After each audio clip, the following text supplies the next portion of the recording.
Vegas in the Oilers in game 3. Oiler Nation, I told you Vegas can slow down time. They can drag you into the mud.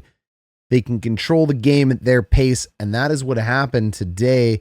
The Edmonton Oilers and the Edmonton Oilers media are going to spend the next 2 days talking about how Edmonton lost that game, but there is a second narrative to this game, and that is how Vegas came back, and the veteran former Stanley Cup champions will not go quietly into the night. There's going to be so much to talk about polarizing on the Edmonton Oilers side of things. First off, Mark Stone goes down. That's tough. That's a big, big injury for the Vegas Golden Knights, and unfortunate if you're a Golden Knights player or a Golden Knights fan. No news on that one. On other injury news, the hero, the man, the myth, the legend, I don't say that tongue in cheek, Calvin Pickard has had an absolutely wonderful comeback story from a human and an emotional standpoint. Injured last game. Stuart Skinner gets the start again this game. We all knew he would be back at some point, but it's always tough when you go out on an injury. So he'll be back. Hopefully he'll be better soon. But in the meantime, it was Stu's net. And overall, what an interesting game. The Oilers start off with the first 2 goals. Everything looks like it's game in hand. Rogers Place is rocking. It's Saturday night. Tough barn to play in. Vegas isn't shook. They climb all the way back to score with 0.4 seconds left to avoid overtime. Wow. What an absolute exciting finish to a hockey game. If you are a neutral observer in this one, absolute barn burner. Only 24 shots to 20, and that's probably the key stat that I look at in terms of Vegas slowing this thing down. That isn't Oilers hockey. I would say today definitely wasn't Oilers hockey, but you have to go down below in the comments and tell me what you think. Was it not Oilers hockey because the Oilers lost it for themselves and didn't play at their level? Or was it not Oilers hockey because Vegas took them into deep water? I need you to let me know down below. First goal here by Corey Perry starts with Stu playing the puck. That's exactly what you need to do as a goalie. It helps you break out. You trap a Knights player. You get into a puck battle. And it's the captain here, like Great White Shark, just stabs it through, wins a 2-man puck battle because he's Connor McDavid and he's one of the best in the world at doing that. And it's just breakaway speed. He's gone, and now you've got him trapped. Yes, you're in a 3-on-1, but you're never really in a 3-on-1 with Connor McDavid. It's that old, are you locked in the room with me, or am I locked in the room with you? Because you can have 3 guys, but if you're in the room with McDavid, well, you might be the one who's trapped. McDavid moves it over to Corey Perry, who has been absolutely fantastic on this line. The former 50-goal scorer skates in. Quick little nifty play there. Gets him to bite. Gets him to lay down on a knee. Bang, puts it in.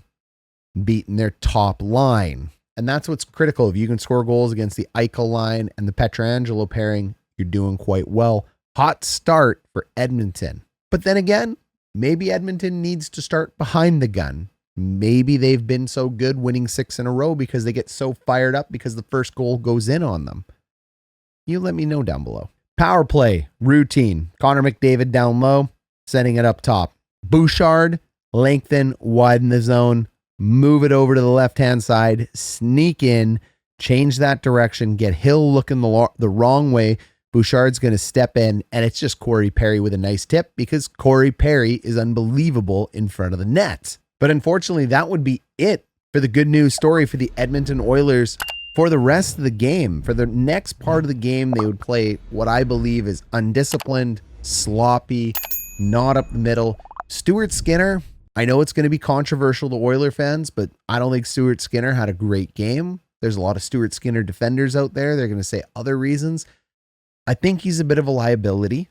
It's tough because when you spend so much money on other pieces of the team, and it's what makes the salary cap so compelling, you just can't have a stacked team all up and down the roster. So Skinner has the ability to get better. And we've seen what happens when Skinner is hot. Skinner is streaky. When he has the ability to be on the right side of that streak, no one stops the Oilers. So if you're an Oilers fan, let's hope he finds that sooner than later. The depth here of the Vegas Golden Knights getting the better of the Edmonton Oilers. Kolesar stick lifting Leon Draisaitl, who's rushing in with Perry and Bouchard. That's wild. Unbelievable. Really beautiful stick lift here. They're off to the races. And as they're going in, it's Nicolas moving the puck to the middle. The other Nicolas Hagee comes in, big booming slap shot. Skinner down. Finds the rebound, puts it in the back of the net. And that's a controversial one for Edmonton after that cross check to the face from last game in overtime. And I think that about sums up this game in this series and why it's been so compelling. There are so many different storylines from a critical missed call, and we don't focus too much on critical missed calls here, but it really was in the last overtime, the stick in the feet, the cross check to the face where Edmonton couldn't capitalize in the 5-minute, and then it's who ends up being the crux that broke the camel's back, the straw that broke the camel's back, the dam that burst open. Look, guys, it's middle of midnight. I've been doing this every night for 4 weeks. I need you to tell me a better analogy down below. A soliloquy, a story. I don't know. Entertain me. I would love it. And also while you're down there, smash the like, hit subscribe for me. Would really appreciate it. Help share this video. Let's check out goal 2. You can't give players like this room in the NHL. McDavid here pushing in, bad gap. Looking to go for a change here. You can see it. The amount of times teams get caught on a change is quite high. This isn't ideal. So McDavid's coming off. Now you only have 4 players here. And once again, it's all about time, space, and gap. Give any NHL player enough gap. That puck comes through over to here, and they are going to burn you. What ends up happening almost every single time you post up a guy on the blue line here is that they're either looking to push it backwards now to create gap, which forces these 4 guys to go all the way back, or they're just going to dump it in and bump it in, and you're going to go on the puck retrieve. Well, they choose to put it back, and they put it back to Reilly Smith. Reilly Smith is just going to do his best Connor McDavid, Brown impersonation, beat 2 guys, beautiful stick handles right through. And the reason he's able to get through them and score that nasty goal is because he catches them standing still. Take a look here. It's so much speed at the line, and it's this little move that you see. He goes forward, he's reaching with the stick, and because of that, Smith catches him. You'd be significantly better off at this point in time pivoting backwards and cutting in, but it's that little pivot that opens him up for Smith that can open him, get right through him, and then he slides it right into the 5-hole of Stuart Skinner. And that erases an entire first period of hard work. You go into the dressing room if you're Edmonton, you're not feeling great about it. You go into the room as Vegas, you're feeling excellent about it. Probably a little pissed off even in the right way. Period 2, it's Karlsson. Picks it up in the middle of the ice, catches Edmonton on an absolutely horrible change. The media will talk about this over and over and over again. It's not the right time to change. Yes, it's the second period. Yes, it's the far away. This is what makes the second period so compelling. You need to be disciplined. Karlsson comes in here, absolutely beats him wide to the right side, looks for Noah Hannafin, and this play is just enough to get the Edmonton Oilers to bite, go down. You guys know how I feel. I don't like guys sliding down, desperation play. It's hard to get back in the play at this point in time. Hannafin snipes it right back over to Karlsson. Skinner gets a piece of it, but it trickles in. And I mean, there are so many things that went wrong with that play for Edmonton that the media will just grab onto for 2 days. But there are so many things that went right there for Vegas. Transition game and quick strike offense gets goals. And that's exactly what happened here. It was a shooting gallery in the offensive zone, but it is Karlsson working hard to get back. And it's the quick strike transition of the Vegas Golden Knights there. I don't know if Edmonton was just caught sleeping or on an off day or whatever it was, but maybe they feel like they've been playing so fast that nobody is going to play with speed as well. Well, Edmonton, you just got shown by Vegas that they can play with speed on the transition game as well.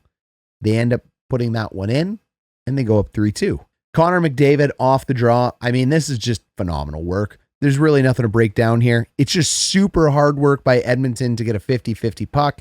McDavid keeps it, puts it low to high, which is exactly what you want to do. That gets you time and space. Look at all that space up to the top here. And then it is so interesting to me that everybody on Vegas kind of bites on this. Look at all the room that McDavid is able to create for himself just by moving that puck high once and having Bouchard step off the wall. Bouchard stepping off the wall is critical there, like 2 strides into the middle. That frees him up. That gives enough space here for Connor McDavid to do work, and you don't want to give Connor McDavid space. Now it's just a 2-on-1. Unbelievable hands. Quick little pro curl. Now it's a 3-on-1. Everybody's trying to contain. McDavid just puts one on net, ends up bouncing funny, beats Hill to tie the game. You're feeling good about this one, even though you're not playing great. There's 9 seconds left. You're at your own blue line. There's no reason to lose this. McDavid doesn't catch him at the right point in time. Karlsson ends up dumping this one in. I mean, there are 6 minutes and 3 seconds. I know Edmonton knows exactly what's happening here. Vegas just going to relish in it for a little minute. Picks up the puck, shovels it to the front of the net.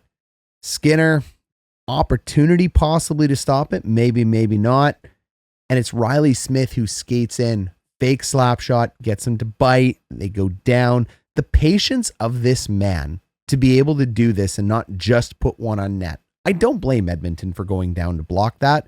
Going left and just a funny bounce off Stuart Skinner, and it's in the back of the net. And yes, good job on Vegas winning the game here.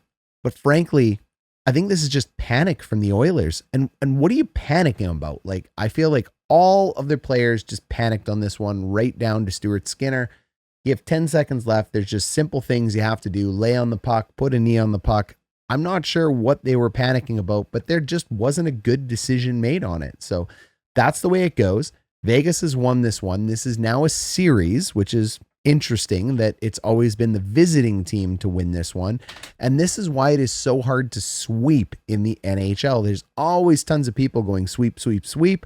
I said, when you win 2 on the road, you were in a very good chance to be able to sweep, but Vegas is a very good team and they stop it. They have all the momentum going into the next game, but the big question is going to be, how can they play without Mark Stone? We're going to see. I mean, there's motivation in the game he's out, but in the next game, that's a big hole. And then the second question is, Edmonton is going to come out really pissed off next game. They're going to shake this one off. They're not going to dwell on it. They've been to the 3rd round. They've been to the Cup finals. They've had heartbreak. They lost the Stanley Cup in the finals. This is nothing. They've been there before, got the t-shirt. So they will rally.